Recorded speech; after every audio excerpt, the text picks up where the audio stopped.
Oh, no, we haven't been in session, so I haven't been here for, I think we're 3 weeks. So just coming back in town today, and today's the first day. I flew in this morning actually, and so I went this afternoon. But why did you decide to go today? That you've had years to go to the Holocaust Museum, and do you repudiate President Trump saying that, referring to good people among the American Nazi Party? Actually, I visited Auschwitz when I was 19 years old, and so this it isn't like I learned about it today.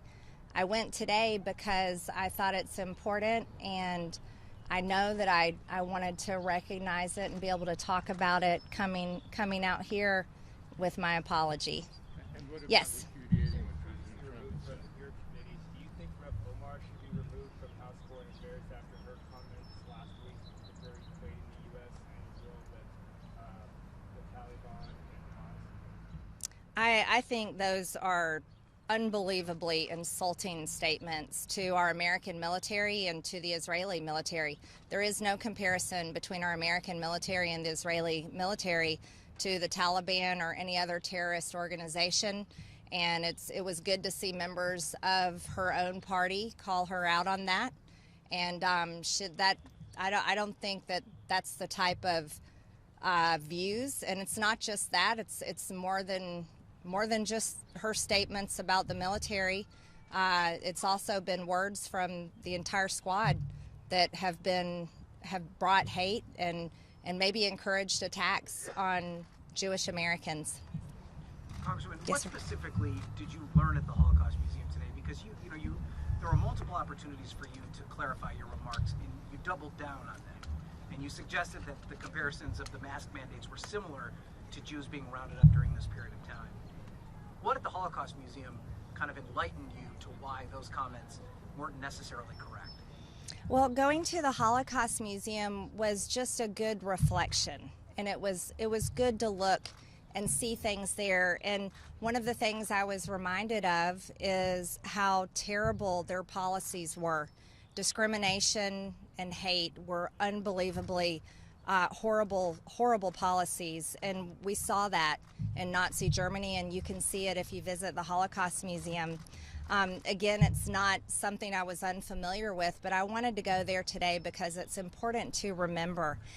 We live in a time where it's hard to imagine that there are people that believe it didn't even happen.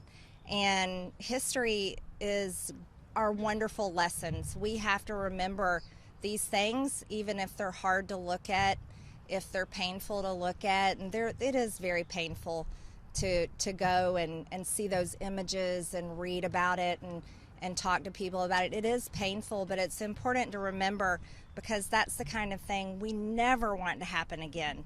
And that's why I went there today. Well, denying the Holocaust is some of the rhetoric that's often spread among QAnon supporters. And I know that you've attempted to distance yourself from some of the people that espouse those beliefs.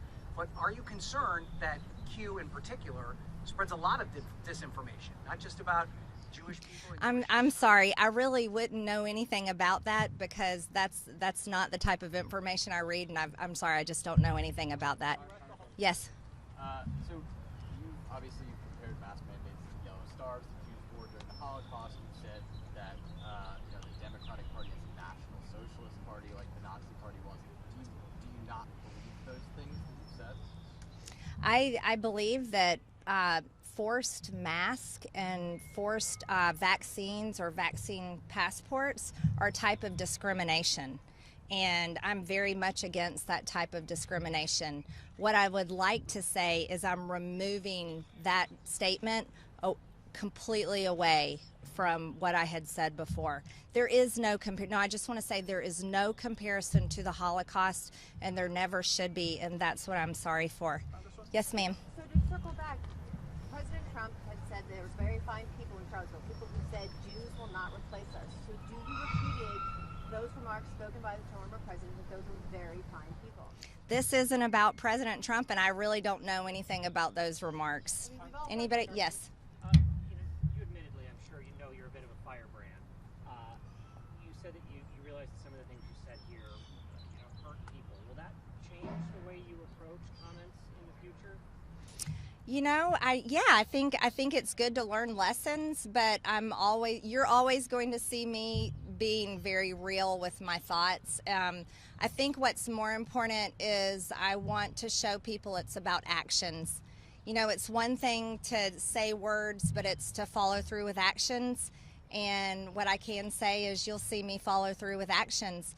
That's why I'm here today to do this, because I believe this is an action that's important and it's sincere, and so I'm willing to come out here and do it. It's not easy to come out here amongst the press. Oftentimes you guys are pretty rough on me, but I'm trying to be very humble, and I'm contrite, and I think it's important. So that's why I'm doing this today. I can take one more question, and then we can go vote. Yes. Just in terms of after your visit to the Holocaust Museum, earlier during recess you compared Democrats to the National Socialist Party. Is that something you still stand by after you reflected on it? Socialism is extremely dangerous, and so is communism. And anytime a government moves into policies where there's more control and there's freedoms taken away, yes, that's a danger for everyone. And I think that's something that we should all be wary of. Anytime that you have things like censorship with social media, anytime where we have things being taught where one race is being told it's racist, like critical race theory, those are problems. These are things that we're seeing in policies coming out of the Democrat Party that I think are dangerous for everyone, and that's why I'm against them, and I'll never stop saying I'm very much on track, and I'll never stop saying we have to save America and stop socialism. There's no veteran that signed up to serve in the military, and there's nobody that fought for our country because they wanted America to be a socialist country.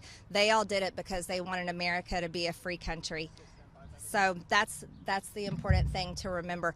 Thank you guys so much. I got to head up to vote.